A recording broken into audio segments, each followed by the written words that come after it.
আপনি একজন ধর্ষক, আপনি একজন ডাকাত, আপনি একজন সুদখোর।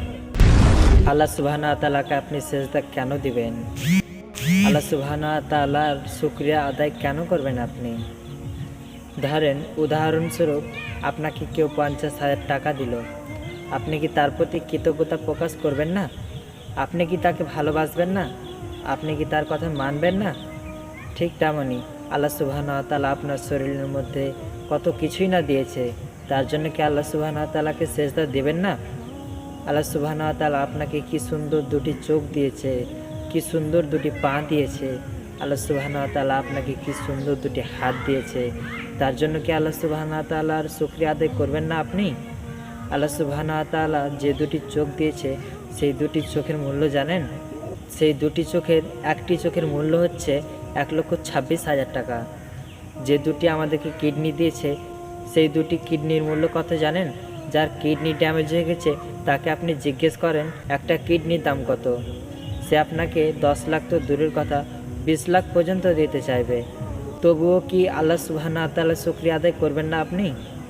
বলেন, তবুও কি আমরা আল্লাহর নাফরমানিতে মেতে থাকব? আপনি পৃথিবীর যে কোনো প্রান্তে থাকেন না কেন, আল্লাহ সুবহানাহু ওয়া তাআলাকে সেজদা দেন। হ্যাঁ, আপনি একজন ধর্ষক, তবুও আল্লাহ সুবহানাহু ওয়া তাআলাকে সেজদা দেন। আপনি একজন ডাকাত, তবুও আল্লাহ সুবহানাহু ওয়া তাআলাকে সেজদা দেন। আপনি একজন সুদখোর, তবুও আল্লাহ সুবহানাহু ওয়া তাআলাকে সেজদা দেন।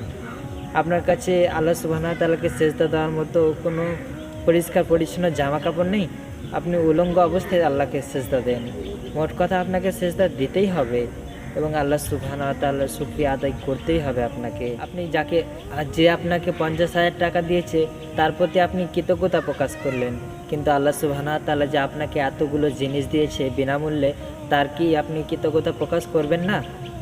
আল্লাহ সুবহানাহু ওয়া তাআলা আমাদেরকে যে দুটি চোখ দিয়েছে, সেই দুটি চোখ দিয়ে আমরা পৃথিবীর কতই নাজ নিয়ামত ভোগ করছি, তার জন্য কি আল্লাহ সুবহানাহু ওয়া তাআলার কাছে শুকরিয়া আদায় করব না? অন্ধকে জিজ্ঞেস করেন এই চোখের কি মূল্য, ন্যাংরাকে জিজ্ঞেস করেন তার পায়ের কি মূল্য। আল্লাহ সুবহানাহু ওয়া তাআলাকে আমরা যেন বেশি বেশি সেজদা দিতে পারি এবং শুকরিয়া আদায় করতে পারি, এই তৌফিক যেন আমাদেরকে দেন। আল্লাহ সুবহানাহু ওয়া তাআলাকে ভয় করা উচিত আমাদেরকে, আল্লাহ সুবহানাহু ওয়া তাআলাকে ভালোবাসা উচিত আমাদের, আল্লাহ সুবহানাহু ওয়া তাআলার প্রতিটি বিধানকে মেনে নেওয়া উচিত আমাদের, কিন্তু আমরা মানতে পারি না। কিন্তু আমরা একবারও তো চেষ্টাও করে দেখিনি যে কি আল্লাহ সুবহানাহু ওয়া তাআলাকে সন্তুষ্টি করি কীভাবে। করেছেন কখনো আল্লাহ সুবহানাহু ওয়া তাআলাকে সন্তুষ্টি করার চেষ্টা? বলেন তো। আল্লাহ সুবহানাহু ওয়া তাআলা আমাদেরকে এত কিছু দিয়েছেন, বিনিময়ে আমরা তাকে কি দিতে পেরেছি? সপ্তাহে ২ ওয়াক্ত নামাজ, এই দুটি কি তার প্রাপ্য? বলেন।